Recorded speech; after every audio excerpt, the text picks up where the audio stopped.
So, here is an explanation for part 2 of the essay, John Middleton Murray's views. This is the critique who rejected some of Eliot's ideas, right? So, Eliot, in his essay Function of Criticism, also included Middleton Murray's views in the second part. So, we will quickly have a glance at it. Okay. So, in the second part of the Function of Criticism, D. Eliot discusses the ideas of John Middleton's views on classicism and romanticism and disagrees with them. For your understanding, there is a classical age and there's also romanticism age in English literature, right? So quickly look here. History of English literature. This is a brief history chronology. We have Chaucer age, Revival age, Elizabethan age, Jacobean age, Puritan age, Restoration age, Enlightenment age, or the Neoclassical age, and then comes a Romantic age. Okay, these are the two ages that John Middleton Morris discussed in his essay. So Murray's views on classicism and romanticism, and Eliot disagrees with them. So what are Murray's view? What is Murray's views on classicism and romanticism? Let's see. So it's not that Eliot disagrees with all of Murray's ideas. Okay, Eliot agrees with some of Murray's observations, but he disagrees with many of his conclusions. Okay, especially we'll come to the inner voice, and that is where Eliot mainly disagrees. So, what is Middleton's view on classicism and romanticism? Let's see. According to Middleton Murray's, classicism and romanticism are very different approaches to literature. These are the two ages, and the way they write, the way they approach literature is very different from one another. Okay, and these Middleton Murray's believe that a person cannot be both a classicist and he cannot be romantic at the same time, because these two ages and the approach to literature is too different. All right. So he made a distinction between classicism and romanticism. Now for Murray, this is Murray's ideas. Okay, students, don't get confused. For Murray, classicism is associated with the French, right? People from France. And classicism is the age that values tradition, discipline, order, and obedience to authority. There was very little scope for imagination in the classicist age, right? A classical writer should respect established rules and literary tradition. And for example, a student writing an essay according to the teacher's instructions, right, following proper structure and grammar, would represent a classical approach. Okay, following rules, following the dictates. Now, on the other hand, romanticism is associated with the English or the British, he says, Murray says. And this romanticism values what? Imagination, freedom, emotion, individuality, right? Romantic writers, they trust their personal feelings, they trust their creativity more than rules. Right. For example, the same example, a student who writes freely from the heart without worrying too much about the structure, that can reflect the romantic spirit, right? So, and then Murray further went on to say that classicism depends on external authority, such as tradition, discipline, right? Accepted rules. However, romanticism represents the inner voice. The inner voice means following one's personal feelings, your own instincts, your own imagination. Right? So, to better understand this, let's take an example. Okay, imagine a poet watching a person watching a sunset, right?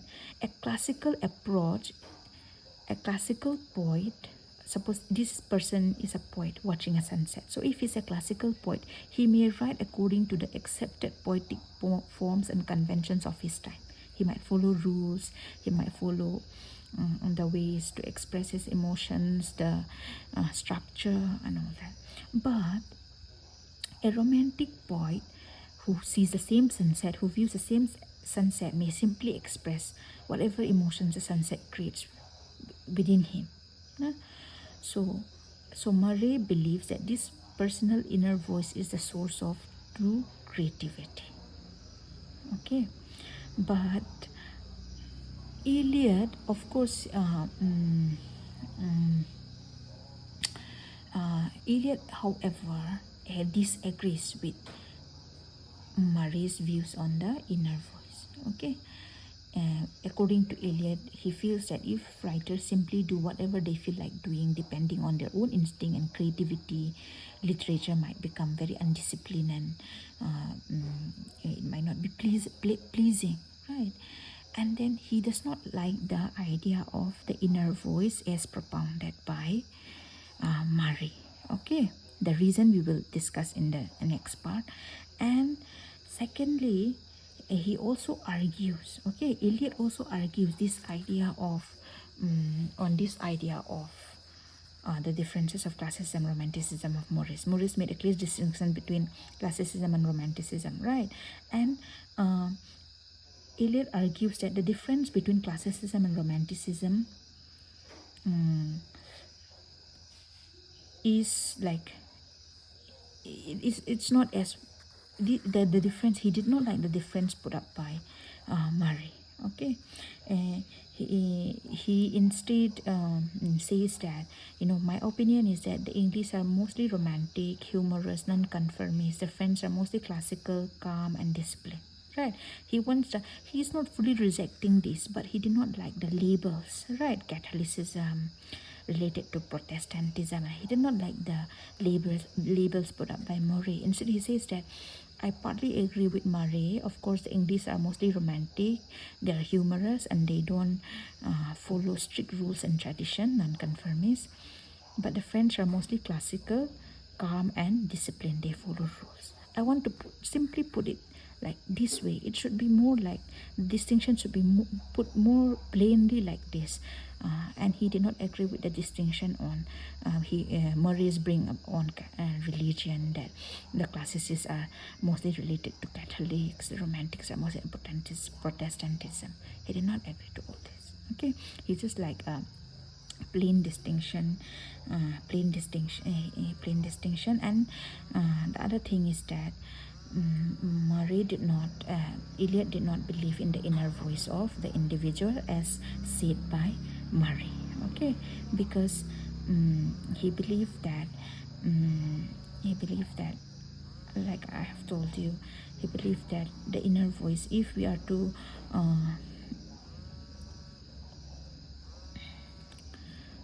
okay, this one I think we will have in the third part, so I will go. Okay, he does not agree with inner voice, and he does not like the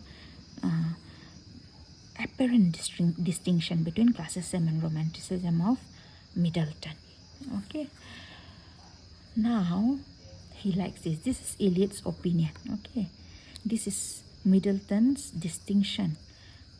Eliot does not completely reject, but he says that it can be more plainly put like this. All right, now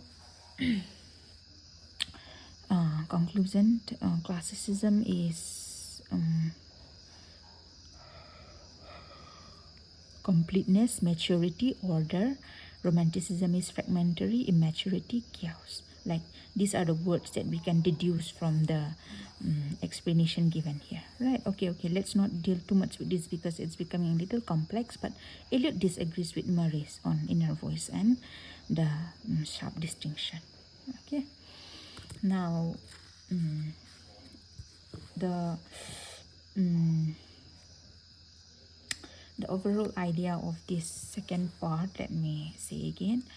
Middleton Morris sees classicism, the classic age, the literature of the neoclassical age, classicism as tradition, discipline, and obedience, right? And romanticism as freedom, emotion, inner voice, individuality. But Eliot challenges this view and argues that Great literature requires balance, maturity, order, and respect for tradition. Right. And then he also does not believe in inner voice or personal feelings. He says that personal feelings are not enough, but true artistic achievements comes from combining individual talent with your discipline and the tradition. Okay, we will discuss that more. For your exam point of view, the second part is, I think, not that really important, because this is just Middleton's views and what Eliot, how Eliot beg to differ, right? So even the third part is also how Eliot rejected Murray's views. Now, as you can see, we will talk about the inner voice. Eliot mostly reject Murray's ideas of the inner voice. Okay, Murray's consider your inner voice. Inner voice means your instinct, your imagination, your individuality. Okay, Murray considers this inner voice to be the source of creativity, but Eliot rejects this idea. To be able to write a good literature, to be able to write great work of art, Murray believes in the inner voice of a writer, right, as the basis of criticism. But Eliot strongly rejects this idea, and he says that criticism and literature should not be based merely on personal feelings, mainly on your impulses, mainly on emotions. Instead, they should be guided by tradition, discipline, objectivity. Right? We have discussed tradition in the first part of the essay, which I have discussed. Right? In tradition, Eliot believes that no writer, no works exist in isolation. Every writer is connected to some other else, and every work of art is connected to some other great works. There exists no literature in isolation. No literature can exist alone. But Murray's idea is that literature can exist alone. Right? A writer can exist alone if he writes solely from his imagination, solely from his instincts and impulses. They differ in that. Okay. According to Murray, a writer or critic should trust his inner voice, his instincts, his preferences, and he says that true creativity comes from within, and that we individuals, or any individual, should not be restricted by external rules or traditions. Eliot disagrees. He argues that if every critic or writer simply follows his own feelings, then writing or criticism will become inconsistent and meaningless. Right? Different critics will give different judgments based only on their personal likes and dislikes. As a result, well, there will be no common standards. Right? There will be no common standards by which literature can be evaluated. Okay, so Eliot does not like in this inner voice, like you have, see, tradition. Eliot believed in tradition, following writers of the past, getting influences, and drawing inspiration from past writers. But Murray's belief in inner voice, originality, your instinct, your impulses. Right, this is by Murray, and this is by Eliot. So Eliot rejects this inner voice. Okay, he believes in tradition. Right, the inner voice, according to him, is like a wiggery. Means like wiggery means, sarcastically, it means like blind judgment, blindly judging something. Right, so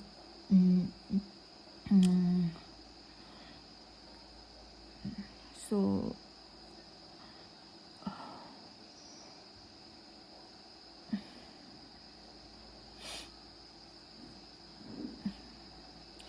the function of criticism is not to follow personal feelings. Okay, Eliot wants criticism to be objective, principled, and rooted in tradition, not driven by personal feelings or whims. Okay, so Example, imagine two students reading Shakespeare Hamlet. One student says, I like the play because it is exciting. Another says, I dislike it because it is too long. If criticism depends on such personal opinions, it becomes unreliable, right? Eliot believes that criticism should go beyond individual likes and dislikes and explain why a work is artistically important. Right. So the third part in opposition is that Murray believes in inner voice, which Eliot rejects, and he says that inner voice is subjective, right, based on your personal feelings, subjective. But Eliot says that criticism, when you really want to evaluate, when you really want to assess, when you really want to interpret a work of literature, you should not be biased. You should be objective. You should have principles, and you should be rooted in tradition, not by your personal feelings, not because you like a particular work of art you decided to appreciate it more, not like that. You must be objective. He does not believe in inner voice, he believes in tradition. Okay, so this is the third part. In my opinion, I think the second and the third part, they are not really I mean they're important, but from your exam point of view, I think the more important part is your third and fourth part. Okay, so focus no, I mean your first and the first and the fourth part are the most important. Now we have come to the last part, explanation. I have made it super short and easy. Okay, consider this as the blackboard summary. Now this is one of the most important part of the essay, because in this part Eliot explains the relationship between creative writing and criticism, and also he describes what a good critic should possess. Okay, so this is also an important part with part one, right? So Eliot begins by discussing the difference between critical and creative. For him, critical activity means explaining, analyzing, testing, evaluating, commenting on literature, right? Example, when you say critical activity, you mean a critique is evaluating and explaining the themes of Paradise, discussing the themes of Paradise Lost. A scholar is analyzing the main ideas of I Know Why the Kids Bird Sing. Or a critic is explaining or trying to find out reasons why Hamlet is hesitating to kill, first hesitating to avenge for his father's murder. Right. So that is critical activity. Okay. According to Eliot, critical activity means here the critic does not create an original work, right? Not creating something new, but here a critique helps readers understand a work better, right? And even you see the food reviewer and all, right? The reviewer does not cook the dish, but explains its qualities to others, right? That is it. That is that is exactly the work of a critic. A new work is not created by a critic, but he helps readers understand the work better. That is critical activity, or what a critic does. All right. Now come to creative activity. According to Eliot, creative activity means creating original works of art. Right, Shakespeare writing Hamlet, Milton writing Paradise Lost, and all that. So a creative writer or a poet creates, imagines, expresses feelings, produces original literature. Okay, so Eliot says that many people think criticism and creativity are completely different. Okay, so Eliot says that of course they are different activities. Creative critical activity and creative activity are two different activity. The main difference lies in that in critical activity you analyze a work. You don't create a work, but you analyze, makes the readers understand. But in creative activity you produce original work, you imagine, you feel, and you produce it in literature. Right, that is the difference. Eliot says that they are different activities, but two different processes. And he also says that though they are different activities, they are also closely connected again. Okay, because a great writer often becomes a great critic because he understands the creative process from experience. Right. Example, he says that they are different but they are also closely connected. I will repeat again, they are different. This critical activity and creative activity are different but they are closely connected because a writer, one who writes, can become a great critic because he understands the creative process from experience. Example, T.S. Eliot, he was a creative writer, right? He wrote The Wasteland, and because he himself wrote poetry, he understood the difficulties and techniques of writing, right? That is why he believed that writers can often become excellent critics. Okay, so he made a different he highlight the difference between critical activity and creative activity. And Eliot says that he does not say that they are the same. Okay, they are different but they are also closely connected, right? Now this is you might get questions on the difference between critical activity and creative activity. Okay, now in the last part of in the important part of part 4 is that Eliot describes what qualities a good critic should have. Who is a critic? Someone who evaluates, someone who interprets, someone who analyzes literature, right? A good literature. So let us see what are the good qualifications of a good critic according to Eliot. According to Eliot, a good critic should have sense of fact, which means that suppose let's say I'm a critic and I want to analyze. Okay, first let's say sense of fact, which means that a good critic should know about the facts of the work, the background, how it is produced, what is its meaning. The critique should not depend on guesses. Okay, suppose let's say if I were to critique Shakespeare's Hamlet, I should know the age in which it was written. I should know who wrote it. I should be able to understand. I should know who wrote it. What are the socio-economic historical backdrop of the play, right? I should know about the work, like how many acts are there in the play, what pattern does the play follow, does it follow Aristotle concept of tragedy. A good critic, someone who is to analyze a literature or a work of art, should have a sense of fact about the work that he is going to critique. Okay.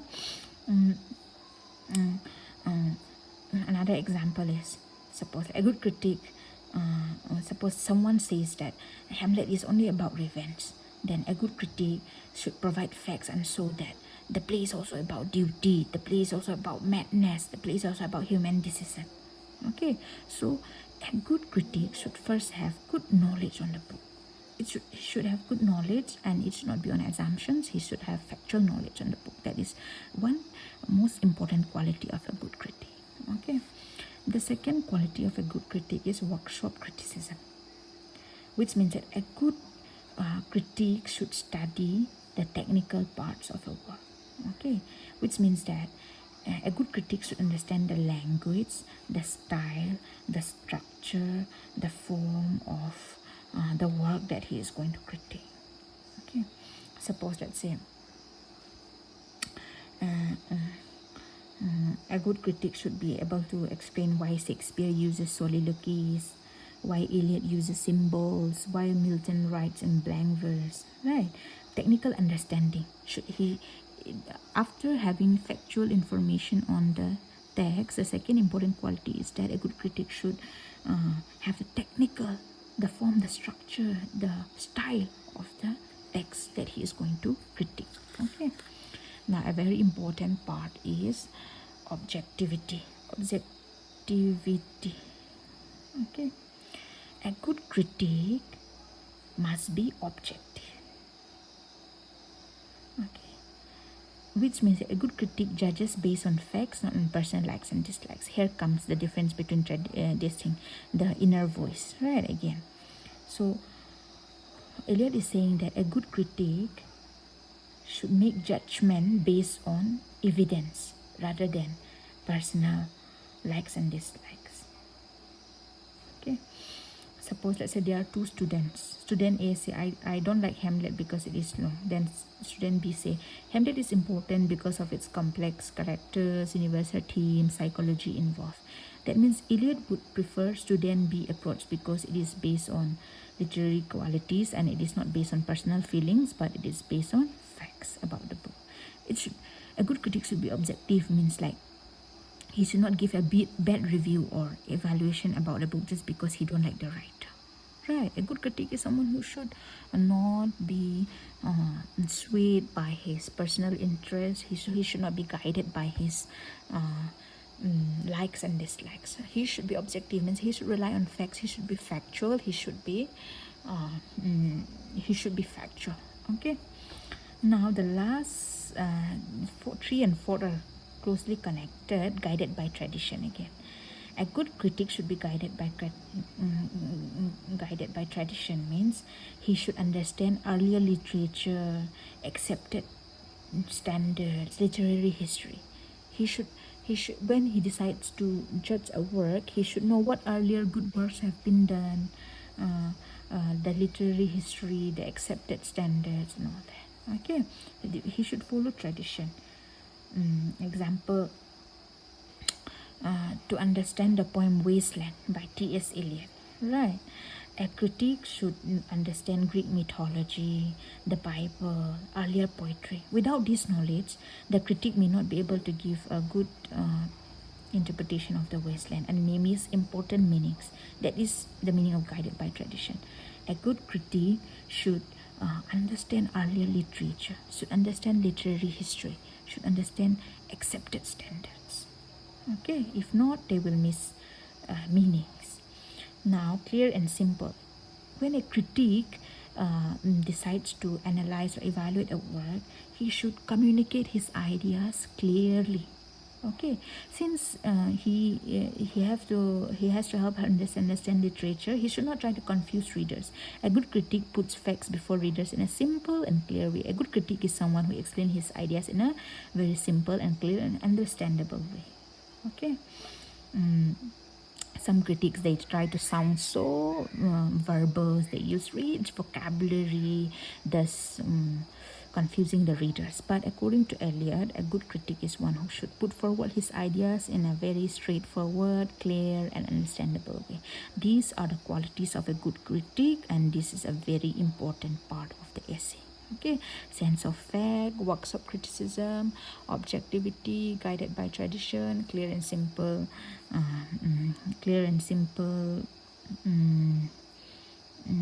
presentation.